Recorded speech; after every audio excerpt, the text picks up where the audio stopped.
Who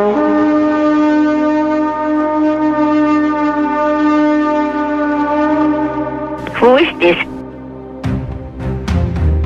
Welcome, Vikings fans. This is the FullSkol podcast. Let's go!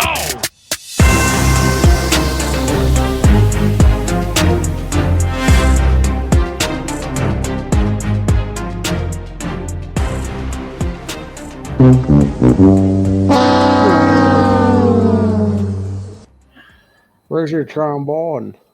Oh, she's right here. Where's your trombone?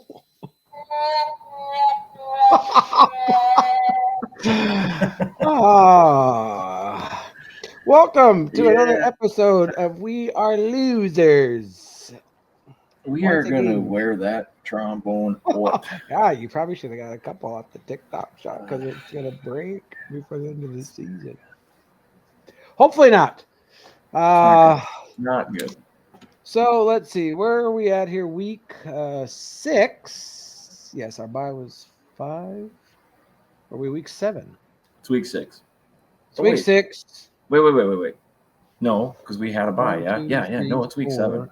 5. Bye was week 6. We played It's the week Eagles. 7. That was week 7. Now we're already going into week 8 in 2 days. But anyway, so week 7. Lost to the Eagles at home, coming off the bye. That's what I meant to look up, and I totally forgot to do that. Kevin O'Connell's record after a bye.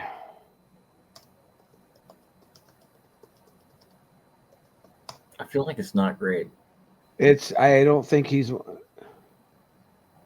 Oh. Well, it says here that Kevin O'Connell is 2-0 regular season record after the bye week with the Vikings, which is achieved in 2024.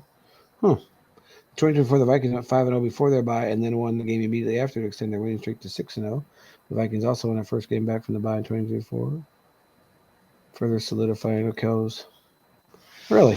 That does not sound right to me, but There it is. AI on the AI overview. So there you go. Anyway, coming off the bye, the Eagles at home. We fall to the world champion Philadelphia Eagles, 28-22. I believe I picked a loss here at the beginning of the season. Yes, you did. I did not. I had them as a win. You had that as a loss. So, that was that was your first loss of the season. Well, I'm only one. Yeah, 3 off. 2 off. 2 off. Or 3 and 3 after the 1, 2, 3, 4, 5. That's our 6th game. Yeah, look at the bright side. I've only gotten 2 wrong. I mean, that's exactly. Out of 6 weeks, that's a 30%, 33.3% wrong. But yes, it is a bright side. No, only 2 wrong. Oh, man. Only 2 wrong to this point. So obviously the story of this one, before we jump into the stats, just the overall 10,000 view of it, was inefficiency in the red zone and turnovers. At the quarterback position. 1 for 6 in the red zone. 1 for 6. And a lot of that comes down to Sam Darnold. I wish it was Sam Darnold. We wouldn't be in this boat if it was Sam Darnold. Whoever thought we'd be saying that. I wish I had Sam Darnold on my team. Old Carson Wentz. And then, of course, we lose the turnover battle 2-0, and that's on Wentz. The interceptions were on Wentz. I mean, the one, well, both of them were on him. Like, how do you not see that dude across the middle? And then just the air ball on second down just throws it up there. Like, come on, dude, you're on. Yeah. I mean, basically it was a punt, but on second down, we're not punting on second down. It was like second and forever, but still get a couple back and see what happens. And then if you want to try that on third down, and launch one 40 yards down the field and they intercept it, well, then it's just like a punt, but not on second. I mean, yeah. So the takeaway on that game for me was Carson Wentz's inability to play at a high level. And I've heard it time and time again already. I heard it on the announcers. Greg Olson on the game That's the Carson Wentz experience. You're going to have some great quarterback play, and then you're going to have CJ Ham in the flat for a touchdown, and he doesn't throw the ball, and he intentionally grounds it on that play. I'm like, dude, he's right there, wide open, walks into the end zone. I don't know if you watched the highlights. I know you didn't watch it live, but the Jordan Addison big play on the sideline, diving Wide open. He hits him in stride. That's a touchdown. I mean, dude, his. And it wasn't even close. Like it was like, who were you throwing to? Like it was so like. Yeah, no, it's. And that's the thing. I see. Well, I'll let you go before I give my 2 cents. The thing about it for me was that the saving grace, or the good thing about it, was that you remember in week 3 when we're like, what are we gonna do? Carson Wentz plays great, and JJ, what are we gonna do? Well, there is no arguing now. Zero quarterback controversy. Yeah, no controversy. When JJ is ready, JJ is our quarterback, and people are calling for Max Brosmer to come in, and I'm like, I don't know that I'd go that far. I mean, I don't know if it can get much worse, but I mean, he looked great in the preseason, but he's playing against 2s and 3s.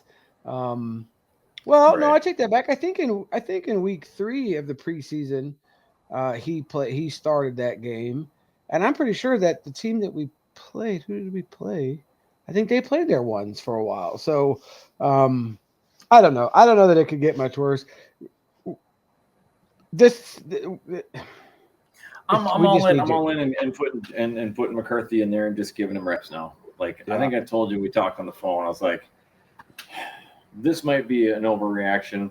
I'm kind of like sell the season and just give McCarthy his reps and whatever happens to happen. And obviously, I'd still rather us win, but like I wouldn't be upset. Like, let's just like try to get healthy, try not to injure anybody else, get through this season, get McCarthy his experience, and then next year, let's just dominate. Hopefully, it sucks at week 7 to be like, oh, this is always next year, but it's at some point, Yeah. There's a lot of things that are. I mean, one of the things that bothers me about fans in general, and I'm sure it's not just Vikings fans, but as you know, as a lifelong Vikings fan, the lifelong trauma that we had, like people turn so much, and it's like I feel like their rage and their disappointment's not aimed at the right place because they're giving KOC all sorts of flack, and it's like I'm okay with calling KOC out when he doesn't do great, but obviously the plays were there. Yeah, right. And there's some things that aren't even. Now, to be fair, some things weren't even Wentz's fault. I don't know how, in what world, that T.J. Hawkinson touchdown's not a touchdown. Yeah. When we just witnessed in prime time a Kelsey catch that was nowhere near a catch. Like, what is happening? Like, what? No, I agree. Yeah, I agree. It's and the opportunity was there to win that game for sure. By all metrics, we dominated. I would say that we dominated the game, but we had more total yards. Total yards, we had 387. They had 361. Passing yards, of course, freaking Jalen Hurts was like 18 for 23 or something like that. He only missed like 4, maybe 19 of 23 for 300 and some yards. 316 yards in the air, which is his biggest game in over a year, which of course, I mean, we talked about that. We are on the opposite side of so many highlight reels for so many players. Like I would be willing to bet if I had the time to spend and look up all these superstars and look up their highlight reels, the Minnesota Vikings are on those reels 60% of the time. 60%, I'm going to say 6 out of 10 of people's lifelong highlights are against the Vikings. Anyway, so passing yards, they got us by 18 yards. We only had 298, which, okay, 298. 89 rushing yards for us, 45 for them. Yards per play, they had 7.4 to our 5.8, so a little over a yard and a half, which is a pretty big deal. First downs, 21, us 13 for them. But that's the thing, but that's why it's like the touchdown that got stolen from us And I didn't watch it. I was going over Mountain Pass and I couldn't even listen to it. I had no service. But was there I thought I heard something about a controversial Addison or another touchdown that kind of got taken out. Could be wrong. Could just be. Yes. No, there was a touchdown that was reversed because there was a holding penalty on the center, which was not a holding penalty. Like the dude came at him and he hit him up like this, and then he kind of knocked him to the ground, but it looked like he kind of pulled him, but he really didn't. Because you can push him to the ground kind of, but you can't grab him and then pull him to the ground. And that's what they said that he did, was that he pulled him to the ground, but really he really didn't. It was so I mean, if you look at it, I mean, here's the thing. Here's the good news for Vikings fans. It's easy after a loss to just be like, and I did it, right? Sell the season, blah blah blah blah.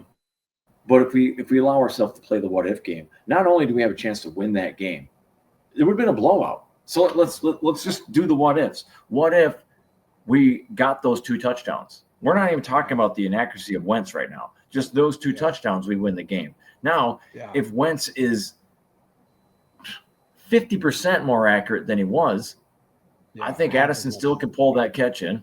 And he was so wide open, that's a touchdown. There was another one that was, if Addison was able to get to it, that would have been a touchdown. So there's right there, without going over all the minutes and whatever, there's 4 potential touchdowns right there. So not only would we have won, it would have been a blowout. Yeah. It would have been domination. And he doesn't throw the pick 6, then they only scored 21 points on our defense. They only scored 21 points. So because they had a pick 6. So, and of course the pick 6 was that guy's first career interception and his first career, obviously, interception, first touchdown. And then he has another one that game. So a highlight, here we go. Another game for somebody that's never on the stat sheet. And here he has 2 interceptions, his first 2 of his career, and a pick 6. So, third down efficiency, we were 7 for 15, so just under 50%. And they were 3 for 10, 30% on third down. Fourth down efficiency, we were 1 for 1. They were 2 for 3, and the one was a big one. The touchdown was on 4th and 6 or something like that, and they threw that big touchdown to I forget his name now. Anyway, so we only allowed 2 sacks. We sacked Jalen Hurts 3 times. They punted 3 times. We only punted once. We only had 3 penalties for 30 yards. They had 8 for 64. No fumbles lost. Of course, interceptions, 2-0. Time of possession, 34 for us, 34:02, and 25:58 for them. So basically 26 minutes. So 8 minutes more time of possession. So a half a quarter more we had time of possession. So really, everything. If you just looked at the numbers, you just looked at the stats, and you don't look at the interceptions, and you don't look at the score, you're thinking, the Vikings won that game easily. Right. Of course, the turnovers. And we have not had a turnover in 3 weeks. We've only played 6 games. So we had a turnover in the Bears, the Falcons, and the Bengals game. We did not have one across the pond against the Steelers, the Browns, or the Eagles. So, you go back to, maybe we should have kept Cam Bynum. That was, he was the difference maker possibly. I don't know. They'll come. We're gonna get them. Well, we need to, because we're just not. The defense is predicated we need to turning the ball over, and the secondary getting those quick changes, because we are not getting any pressure. Carson Wentz on that first touchdown that he threw, it looked like he was playing in the playground. He's pointing to the guy to go. He stood back there for 8 seconds. They rushed 4, and he's just standing back there, just literally looking around. I'm like, you can't blame Metellus for losing track of A.J. Brown, because he's. You can't guard somebody that big, and he's way bigger, way stronger, way taller. So, Metellus is a DB, and they got this, 6'4" wide receiver out there that's, and Wentz points to him, he takes off the end zone, boom, easy touchdown, because he had 8 seconds. I mean, it was hurts me. Yeah, hurts.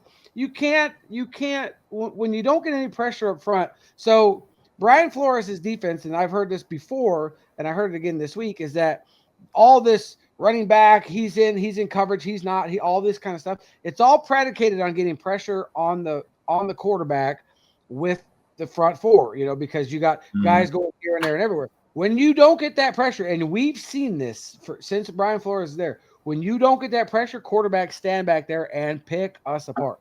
Jared Goff, Aaron Rodgers. We need Gink. We need Gink back. Well, we do need Gink back, but the stats bear out. I mean, Gink is one of those. He's a game changer. Like it's crazy how one person can do it, but he does. Yeah, like he changes everything. The stats are there. I think it goes from I don't have it in front of me, but it may not be first, but we're at the top when he's in, and we're at the bottom when he's not. He's out. Yeah, like he's that impactful of a player. Yeah. Mm-hmm. Yep. Quarterback pressures. Yeah, which is great. Which goes to what you were just saying. I agree. Yeah, exactly. And that lends to the turnovers because they're getting pressure, they're getting the ball out faster than they want to, all this kind of stuff. So it just seems like we're just really not all in sync. And we've done a great job, so what do they have there? Saquon Barkley. So he has not had a great season, but obviously Flores was, made sure, hey, we're not going to let him beat us. And then we get beat over the top like that for 306. We get torched by the wide receivers, which they have good wide receivers, but they want to run the ball. And so we did stop the run. Saquon didn't even, I don't even think he had 50 yards. Maybe he had 50, right at it or something like that. So he was not a factor in the game at all. The defense held that part up, but then we just kept getting beat over the top because we couldn't get any pass rush. And then he just picked us apart in the secondary. So, it's just a bad, and you look at it and you think, like today I was thinking, okay, yeah, we got these injuries and stuff like that, but everybody else does too. The Detroit Lions have their whole secondary is decimated, and what are they doing? They go in last night or at home, I guess, against the NFC leading Tampa Bay Buccaneers, and they put it on them. Yeah. So, pretty much controlled that game with the run game and stuff. I mean, Jahmyr Gibbs is actually just a freaking stud. He's got the same amount of, what did I see today? He's got the same amount of touchdowns as Barry Sanders in exactly the same amount of games. 39 games, he's got 45 touchdowns or something like that. Barry freaking Sanders, dude. I mean, he obviously doesn't run like him, but that's a rare error. Unfortunately, the Lions are really good, and it just pains me. It pains me because I have to hear it constantly. I saw this thing on this Facebook page or group that I'm in, this NFC trash talking cave or something like that. And one guy just said it absolutely perfect. I should have screenshot it. And he's like, you know what, Lions fans? It's not even so much like we're happy that the Lions, they've been so irrelevant for so long, but it's you. It's the fans that don't know how to win, that are so obnoxious and just ridiculous because they've never won anything in their life, and now they're good, and they are the worst. And I'm just like, dude, they're acting like they're a dynasty. Absolutely, dude. You're exactly right. I would have no problem rooting for the Lions, other than, I mean, obviously when they're playing us or in the division, but they're hard-nosed team. They played tough, all this stuff. But the fans just absolutely kill it for me. And the fact that I have to live here on a constant. I will say, if because they've been asked for so long, if they get one before we do, buddy, we'll never hear the end of it, bro. Jesus, we'll never hear the end. We'll be the only team in the North that doesn't have one. Yeah. And the way they're going, I mean. You never know. I don't think that they're good enough to win the Super Bowl. I think I can't say everybody or anybody can win it, but I will say this season so far has been full of parity.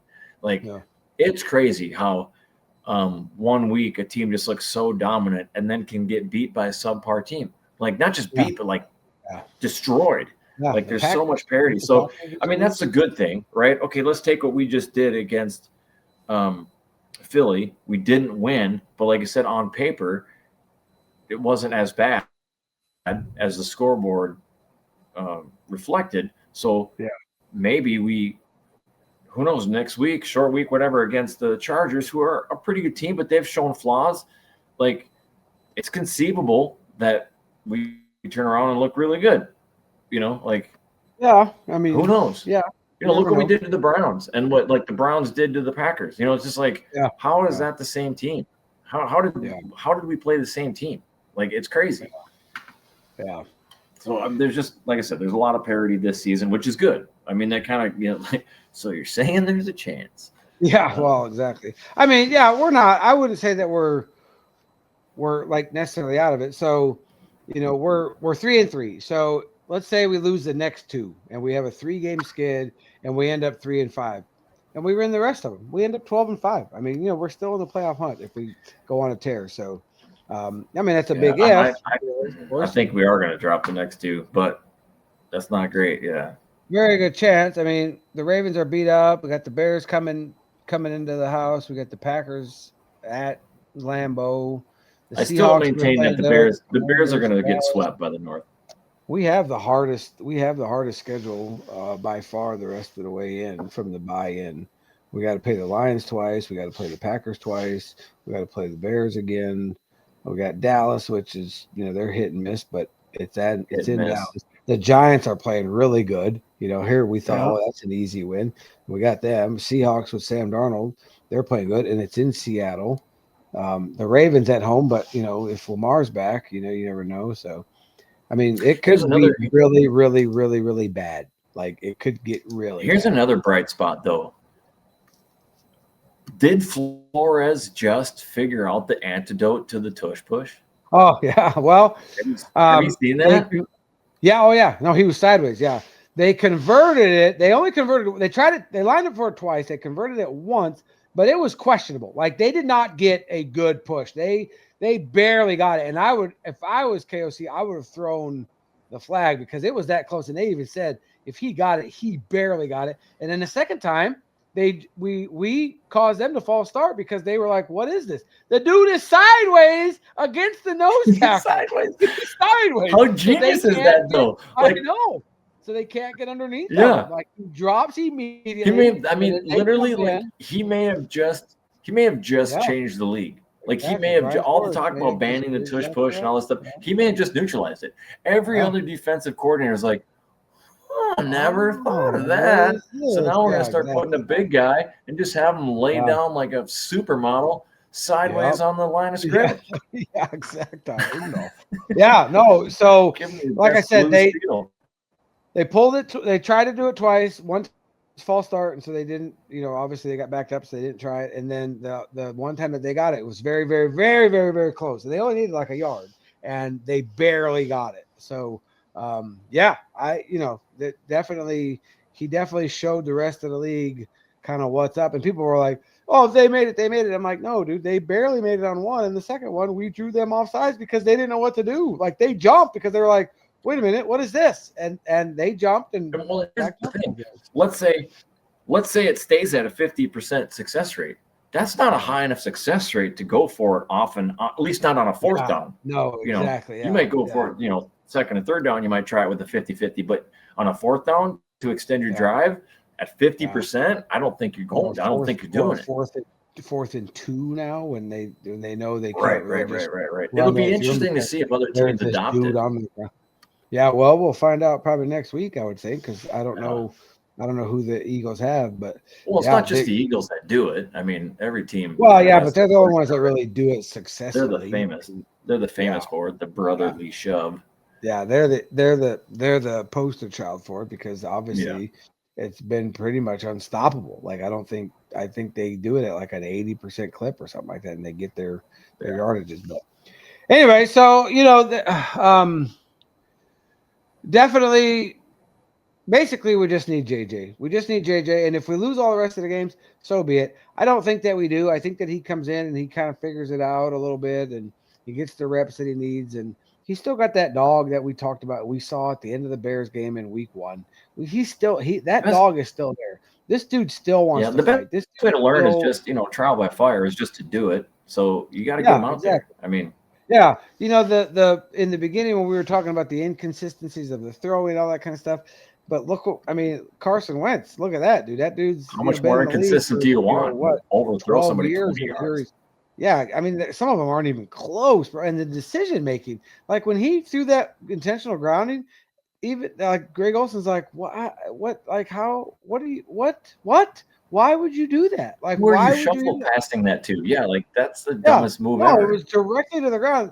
Greg Olson's like, he needs to throw that through the uprights. You want to throw that away? Throw it through the uprights. Like you don't intentional grounding and Exactly. the You clock got people runs off. Like, downfield. what It's are not you going to be. doing? It's not going to be ground, but it's not going to be grounding if you just throw it. Yeah, no, just Listen, throw it. just throw throw the it on the pass. back of Just the end pretend zone. like you're. Yeah, Just pretend like you're throwing like Addison and you're overthrow him by Xavier. 20 yards out of Exactly. bounds. Yeah, You already did it once. yeah, How and hard can just it be? you got to think like, dude, you've been in the league for how long? And like, and that's the decision you make. Like, it just, of course, everybody's screaming for, we were dumb to let Darnold go and all this kind of stuff. But I don't know that it was still not the right choice. We would have had to have paid him, and he's not going to win the Super Bowl. We already went down that road. Okay, great, 14-3 last year, or whatever, 13-4, 14-3. But then he's not going to win a Super Bowl. He's not going to win a playoff game. He's not that good. So I'd rather have the upside That's of just JJ. fandom 20. That's fandom hindsight though. Like that doesn't. I mean, you got to just throw that away because who knows what he does. Even if he's here with the injuries that we had and all, who knows? Sure, maybe he does. Maybe he gets that past Addison and we win this game. It's very likely, but it's so easy to say that. Like it's just like you don't know what's going to happen. And like you said, the repercussions of us signing him, that's less money for other people. There's people that are like, well, look at Danny Dimes. We should have kept Danny Dimes. Yeah, maybe. But he went and got paid too. So it's like, I guess we offered him money and he took less, I think, to go to wherever he went. Oh, really?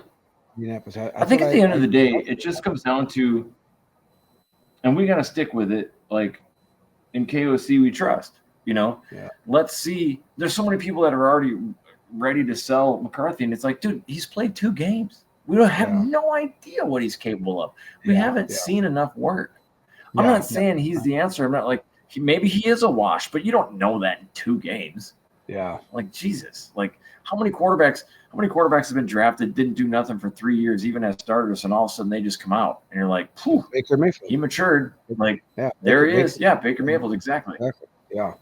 I saw something today that said that JJ is the Ryan Leaf of the 2024 draft.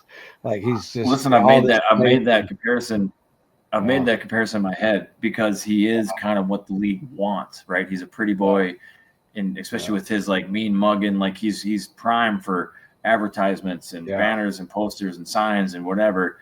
And the league may want it really bad, but there is a possibility that he is like Ryan Leaf and that he doesn't pan out. Now, with that said, the reason Ryan Leaf didn't pan out is because Ryan Leaf was Ryan Leaf. Yeah. He was the player. He didn't take it serious. Yeah. He thought he was just going to breeze right through. And by all accounts, and everybody that's ever been around McCarthy says that he's a dog. Like his work ethic is ridiculous. Yeah. So he'll figure it out.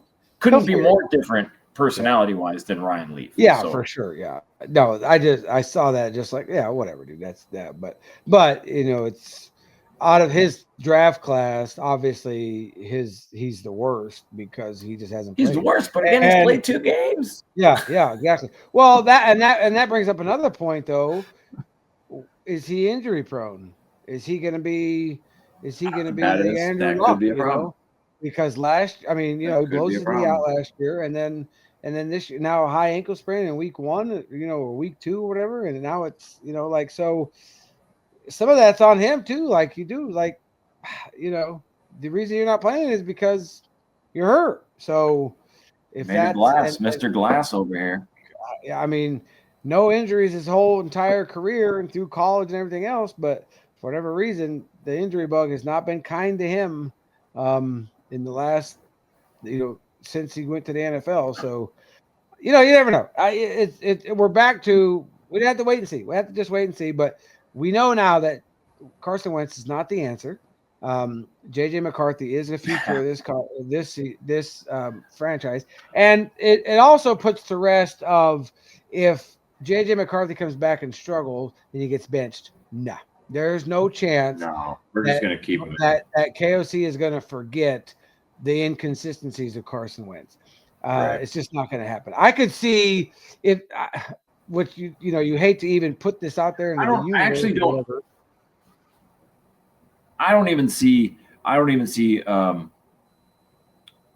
McCarthy getting benched by bad play. The only way he gets sidelines, the only way we see Max Brosmer or Wentz again is an injury, is another injury. Well, that's what I was going to say, is that you hate to even put this out there, but if something, God forbid, something were to happen to JJ when he comes back, it might be straight to Max Brosmer. It might not even be Wentz. You know what I mean? They might go, okay, Wentz, you're 3. JJ's hurt again for a week or 2. Max, you're up, because they know what they're getting in Wentz. Listen, I agree with that. I agree with that, because in the same vein of giving JJ his reps, give Max his reps. Yeah, exactly. Like, again, if we're still in the season, like, Max Brosmer has had some moments of brilliance. Like he's got talent there to build on for sure. Yeah, no doubt, he's fresh and new as can be too. So you can't expect the world out of him either.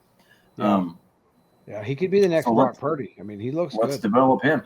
I feel like let's remember this thing from 5 years from now. I feel like Max Brosmer has the building blocks that 5 years down the road on some other team, he just comes out.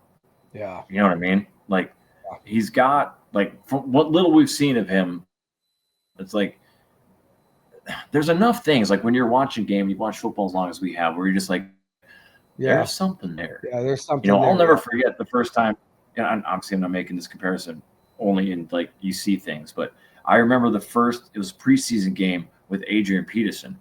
After we drafted him, and watch him in a preseason game, and I'm like, this dude, and the thing that pointed out to me, I was like, man, the way this guy sees the field, like his vision is like incredible. Like, he just knows when to cut and finds these holes and these seams. I'm like, man, I feel like this kid could be really good. Well, he went exactly, yeah. No, you're right. Yeah, I kind of see that too with Max, and like I said, I wouldn't be that upset about it. I mean, and I wouldn't be upset if they keep him long term and he's the backup, and then when something happens to McCarthy down the road or whatever, then Max just steps in and maybe that's the thing. But there's a comparison. Everybody's like, oh, is McCarthy possibly the next Tom Brady? It's like, well, maybe even if he gets good and he starts winning, maybe McCarthy ends up being the Drew Bledsoe. Yeah. And Max Brosmer ends up being the Tom Brady when he steps in and then just takes over. And it'd just be hard to see. This would fit into the Vikings dynasty that we're all playing. Well, yeah, of course, exactly. Have two future Hall of Fame quarterbacks. Yeah, for sure, and dominate the North and the NFC for the next 15 years, for the rest of our lives, for the rest of our normal. So we could be the Chiefs, and we could get the ridiculous refs on our side. Yeah, so we could be the Packers and just rub everybody's nose in it for the next 25 years until we're old and gray and completely out.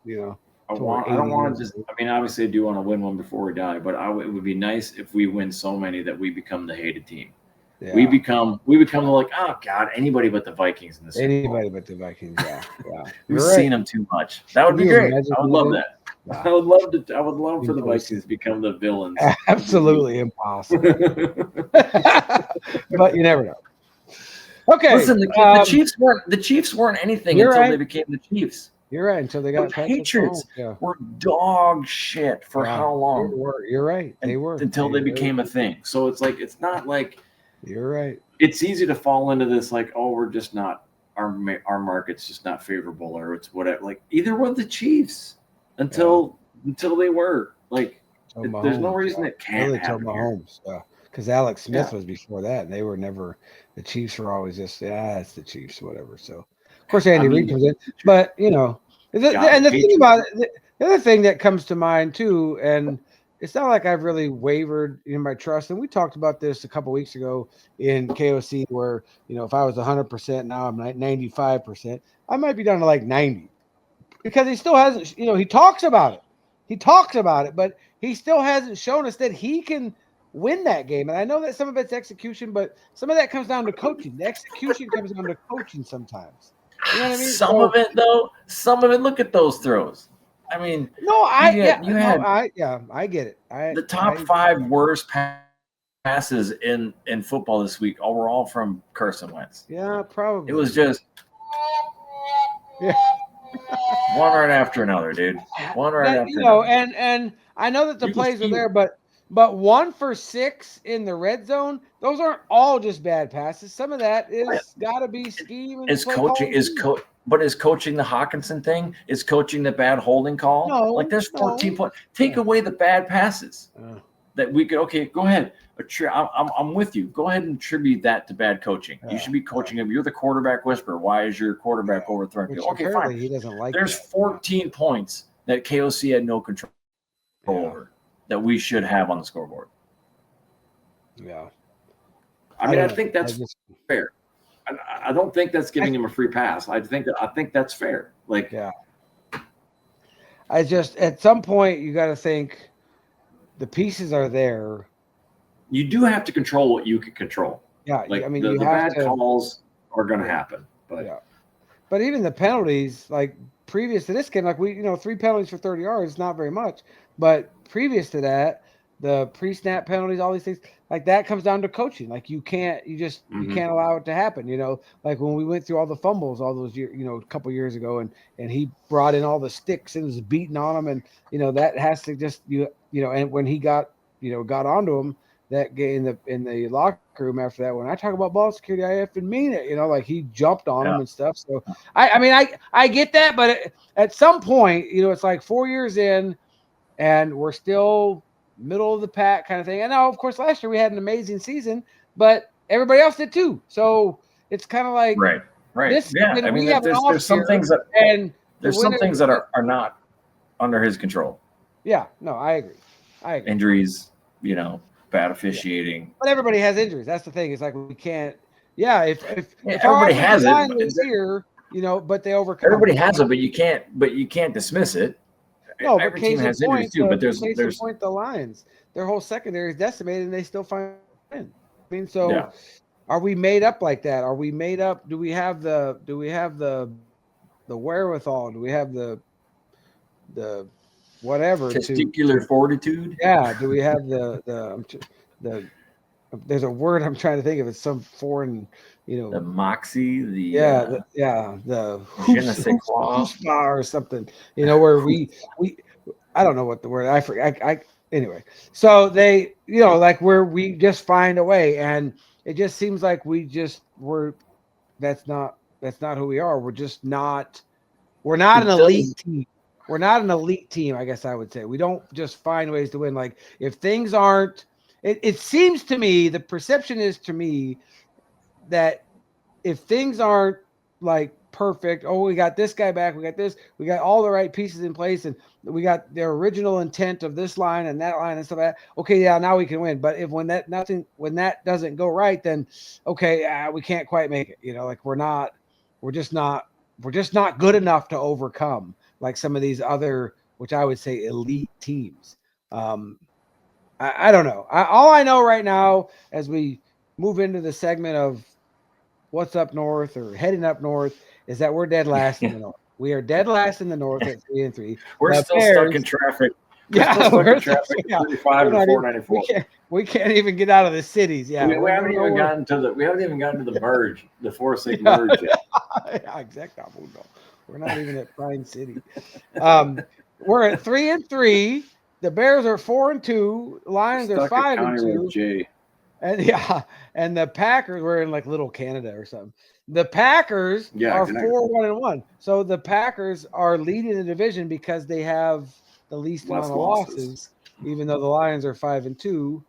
The Packers have a higher winning percentage at 750 because they're 4-1-1. So does not bode well for my $50 bet with one of my coworkers that we will have a better record than the Lions. So I told him today, he's like, we're playing in 2 weeks. What are we gonna do? Double or nothing? I'm like, no, I ain't giving you no more money, dude. Like I might as well just pay you now, bro. I said, aren't you gonna give me like a payout? Can you cash out? Can you cash out? He's like, no, I'm not giving you no cash out. I'm like, come on, bro. Come on, man. Hook me up. I've been asking for a cash out for 3 weeks already, dude. I'm like, hey, can I get how about 25? I'll give you 25 right now, guaranteed, man. There you go. I can't get out of it. But so yeah, so we're not looking great. But here's the thing, and I was telling my boys this today. I was talking to Joel and Jeremiah today a little bit about it. I'm like, okay, here's the thing. So we lose the next two, which I have a feeling we might. Now we might win Thursday night. You never know. Like we show up. The Chargers are 4-3. It's Jim Harbaugh team. He likes to run the ball. The defense is going to be there. If we can start getting some turnovers, if we can turn them over once, maybe even twice, if we can just win the turnover battle, if at 1-0, I think we can beat the Chargers because they're going to run the ball. I don't know that they have that many explosive plays. They're only 4-3. They're just one game ahead of us, so they definitely have some issues there. So, and of course, KOC's familiar with that system and stuff or whatever. And Harbaugh, he's good, but he's not. Anyway, so, but say we lose the next two and we go 3-5. And then McCarthy comes back after the Lions game, and we lose the Lions game here, and then he goes on a tear, and we win the next, whatever. So we're 3-5, so that's 8 games. So we got 9 games to go, and we go 8-1, and we finish at 11-6, and we still make the playoffs. Now, do we want to limp into the playoffs as the 7th seed or the 8th seed? Probably not, but at least we make the playoffs. But we're going to play the Packers or the Lions or the Rams. But see, that's where I'm kind of like, okay, what do we get out of it? Want it? Let's just take the record and get a better draft pick. Like, yeah, that's kind of been the thorn in the Viking side is good, but not good enough. Why do we want to keep making the playoffs if we're never getting out of the first round? Like, I feel like we're doing ourselves a disservice. Yeah, I mean, I would tend to agree with that, other than the fact that it's just one more thing for everybody to tell us. You didn't even make the playoffs. Shut up. You didn't even make the playoffs. And it just changes the playoff. It's just an extra game of football for us to watch. You know what I mean? Like, it's an extra weekend. It can help us move into the dynasty, though. Like, we have to look at the big picture. But, I mean, really, what are we missing? The pieces are there. Like, what are we missing? I don't know that the draft is going to help us. Like, if we tank and we don't make the playoffs and we get a top 12 or 10 pick, like, what are we going to get that's going to be any better? We can't draft. I mean, like, Dallas Turner's not been great. I mean, okay, yeah, JJ, but, the draft classes of, and you and I have talked about it, like, okay, maybe Kwesi's not the best at drafting, but he's really good at free agency. So it doesn't really benefit us to tank because we're not really good at drafting anyway. You know what I mean? So listen, that's a good point. I'm going to give you that. That's a good point. We can just continue on and first round exit, and then we just look for some help somewhere with the in free agency, and maybe we get an offensive lineman 3rd round in the draft. I mean, we could have had Cam Scatabo, dude. He was there in the 3rd round. We could have drafted Cam Scatabo. And can you? I mean, like, could you imagine him in the backfield, dude? Like, that dude is a beast, bro. Yeah, he is. He's good. Anyway, so that's where we're at in the north. Not very good. We're not even out of the cities. We're not heading up north anytime soon. Not heading north of the north anyway. So, the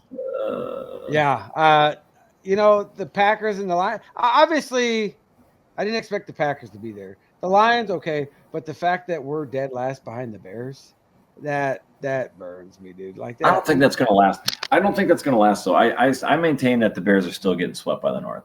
I don't think they're winning another game in the North. Yeah, well, that'd be really good. That would be nice.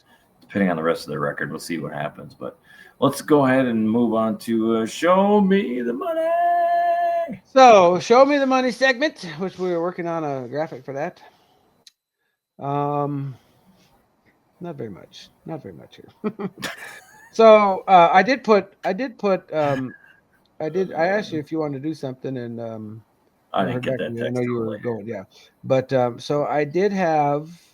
I put $10 on to win 110, but I didn't quite get it. But I was real close. I had Justin Jefferson, 60 yards receiving, green. Devontae Smith, 25 yards receiving, bingo. Jordan Mason, 40 yards rushing, bingo. Jordan Addison, 40 yards receiving, bingo. T.J. Hawkinson, 15 yards receiving. Bingo. Jalen Hurts, 1 passing touchdown. Bingo. Saquon Barkley, 50-plus rushing yards. And Carson Wentz, 2. Yeah. Carson Wentz, 2 passing touchdowns. For sure. Yeah. So, didn't quite make that one, but $10. So we have standing bets for JJ McCarthy as MVP. Cash out suspended. They're offering us nothing on the $100 bet for JJ McCarthy to win the MVP. And then the Vikings to win the Super Bowl, which actually we could probably maybe transfer that over. I should look at that and see. We did that one other time to see what the odds were if it went up. But they probably did go up. Yeah, for the Vikings to win the Super Bowl is at plus $3,100 bet to win $3,100. The cash out currently is at $5.20. So show me. So we could potentially upgrade to a higher payout at this point potentially. Yeah, potentially. I'm about to find out. So I didn't know you could do that. I figured once your bet was locked in, that was that. Well, we would lose that bet. You can't change that. Oh, you just make a new bet. You're not going to be able to withdraw. You could withdraw the $5, lose 95, and then make a new bet. Yeah. I gotcha. You know what I mean? Like it's still. Yeah. The Minnesota Vikings plus 10,000. Yes. When we placed that bet at the beginning of the season, it was plus 3,000. So $100 bet wins us $10,100 on a $100 bet. So if we really believed in that, you take the $5. Well, I definitely don't believe in it. But yeah, $10,000 right now. Come on, Vikings, make me regret not rebetting. Yeah, from 3,000 to 10,000 in 6 weeks. Beginning of the season was 3,000 to 1 odds, and now it's 10,000 to 1 odds. So wow, yeah, not looking too good. So there's your heading up north and show me the money. Not a whole lot to talk about there because we're not doing very good. On to the Chargers. So short week, Thursday night, Carson Wentz, McCarthy. KOC had a press conference today. Carson Wentz is the starter. Max Brosmer is second. JJ McCarthy is the third emergency quarterback, which only go in if somebody has an injury. Apparently they got on the grass today, KOC said, and really put him through a workout. And the off-schedule type of stuff is where he still feels it, is what he said. That if he has to, do something off, other than just drop back and throw it, or even just running directly ahead. Yeah. If he has to really go and blah, blah, then he kind of feels it. And so they're like, no, we're not going to do it. So, and of course we get the mini bye, we get that, what they call that, the mini bye when we play on Thursday night. So Thursday. So we get 10 full days, and the Lions are here. We play the Lions in Detroit, but that's what, 45-minute flight or something. An hour flight from Minneapolis to Detroit. Yeah, so it's not like it's going to the West Coast and a time change. It is a time change. You do lose an hour, but we had 10 days. We got 10 days. So they'll play Thursday night, probably have the weekend off, come in on Monday for a little bit, have Tuesday off like normal, then it'll be a normal week.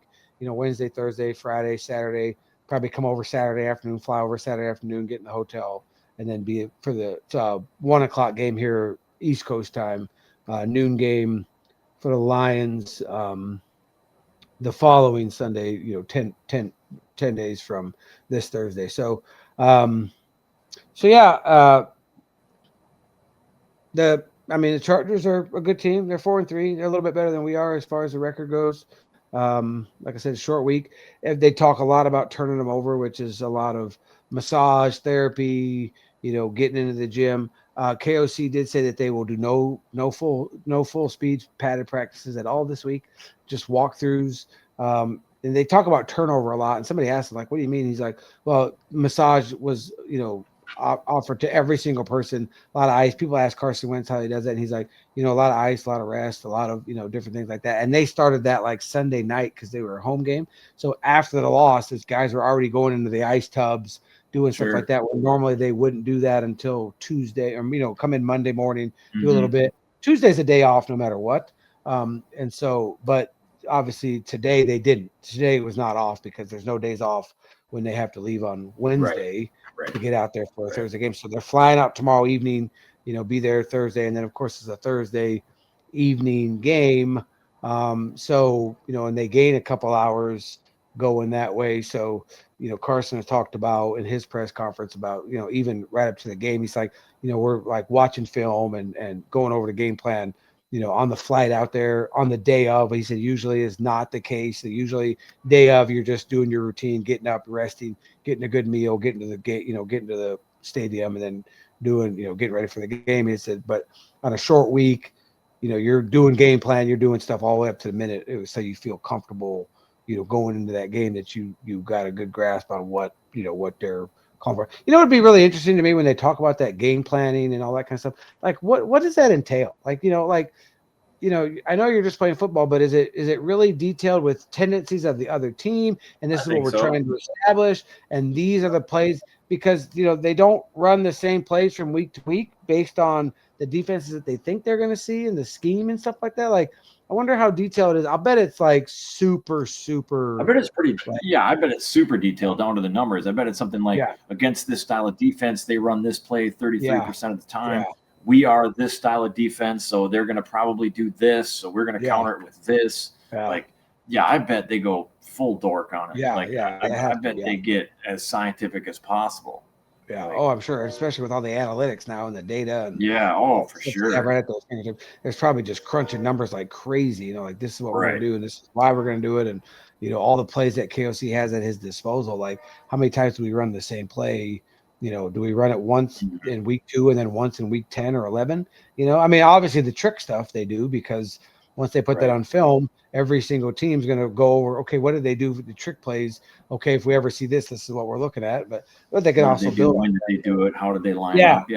What are the tendencies? All that kind of stuff. So that would be interesting to hear or to see that kind of side of it. I bet it would be overwhelming. For the 100%. The average armchair quarterback would just be like, oh my God. Absolutely, dude. Like, there's no way. Like, how do you give us a better appreciation for sure of what these guys have to go through to get ready for? I bet it's a lot. I bet it's a lot. Yeah, guaranteed. But for sure. Well, let's go ahead and move on to our predictions. Let's move into Chargers Thursday night. Initially at the beginning of the season, we both had it as a loss. We had we didn't do much for the we did talk about the Browns game. The Eagles game. No, we didn't. The Eagles I had as a win and you had as a loss. We didn't talk about that before because we logistically. So I'm going to change mine, honestly. I think that we're going to win this game. I just have a good feeling about – I don't know. I just have a good feeling. We have a pattern this year of win-loss, win-loss. And so we're if we keep with the pattern and the NFL script writers the Illuminati and all that good stuff, then we're going to win this game. So I'm going to say, are you frozen? Or you're sleeping? You're sleeping? No, I'm just sitting still. You're waiting? I'm listening. Your anticipation of what's to come. Waiting next. With bated breath. Yeah. I'm gonna say we win. And I'm going to say it's 28-24. I'm sticking with a loss, although I could definitely see it going the other way because of the full Carson Wentz experience. This could be one of those things where he comes out and like just looks like great, and you're like, where was this against Philly? Like, what the heck, So I wouldn't be surprised if it goes the other way, but I'm going to stick with my loss. I think the struggles continue. Running game probably chews us up a little bit. 24-16.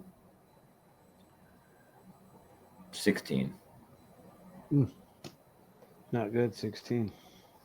And I think it also lends toward the drama and chaos of Minnesota Vikings, that Wentz will come out and have like a huge game. That's one thing that Jalen Hurts had a perfect quarterback rating, 158.6 against us. But I could see Wentz coming in and having like 140 quarterback rating, play out of his mind, and then all of a sudden it's, oh, now what do we do with JJ? Here Carson Wentz. I don't see that happening anymore. And I was going to mention this when we talked about his injury. I think with Wentz's performance this last week has kind of put to rest, like, was this a soft benching of McCarthy? Yeah. It's like, no, I don't think so. Because with as crappy as Wentz played, if KOC thought he could put JJ in, he would have put JJ in. Yeah, I think so. So I think it's a legitimate injury, and he really doesn't want to rush it. Yeah, and I'm pretty sure. I think the moment that McCarthy can play, he's going to play. Yeah. Well, it'll be. Yeah, I mean, it's if he was that close, where they tested it today to see if he could play Thursday night, and we don't play. Today's Tuesday, so 12 days from today is when we'll play. When JJ would play, obviously. He's got to be, if he was that close today to almost playing Thursday, in 12 days, he's going to be, and there's no full-on practices. It's all walkthroughs. He's going to travel. He's going to see his old buddy, his old coach and all that good stuff. So it'd be great for McCarthy. He'll get his rehab, whatever he needs to do to finish getting strong. He'll have the whole weekend off. And then next week he comes in, and then by Tuesday or Wednesday, it'll be JJ McCarthy's the starting quarterback for the Lions game. And here we go, and then that'll be the rest of the season, barring an injury. I 100% agree. So, so we'll see. But there you go. There it is, Thursday Night Football prime time. I will be. I will be on the road again. I will almost be to Charleston. In fact, I'll be in Charleston, West Virginia. I'll be in the other Charleston. Yeah. So, might be able to watch that at a bar or something, or at the hotel. Well, I might actually get to watch that one. We'll see. Yeah. Yeah, nationally televised. Yeah, that'd be great. So with that said, we'll go into the week. Season isn't over yet. We got a lot of football yet to play, but my confidence is not high. we'll just go with that. It's I'm not, I'm not devastated by it. I'm like, okay, yeah. I'm trying to, it's always like last year. It seemed like the season went by so fast because it was constantly, what's next? What's that we got? And I'm like, I want to try to slow us down. I want to enjoy this football season, even though it goes faster when we win. Well, yeah, exactly. We won a lot more last year, so there's that. It seems a lot longer in between games when it's a loss, but. Yeah, it's still fun to be a fan. That's why we do it. That's why we're fans, because it's the thrill of the unknown. It's the thrill of the highs and the lows of fandom. So the good part of where I'm at emotionally with this team is just kind of like a win is awesome, and a loss is kind of like expected. So like the hurt isn't nearly as bad. The hurt is less. Yeah, exactly. Yeah. You can't really be disappointed when you're going with very low expectations. Yeah. When you predict the loss and you get the loss, you're like, that sucks, but that's how that goes. So there you go.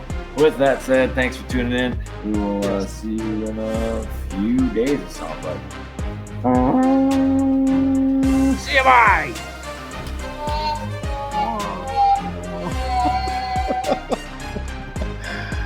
And I tell you guys I love you. I mean it from the bottom of my heart. And that will never change. I will ride with this group until they don't let us play more games.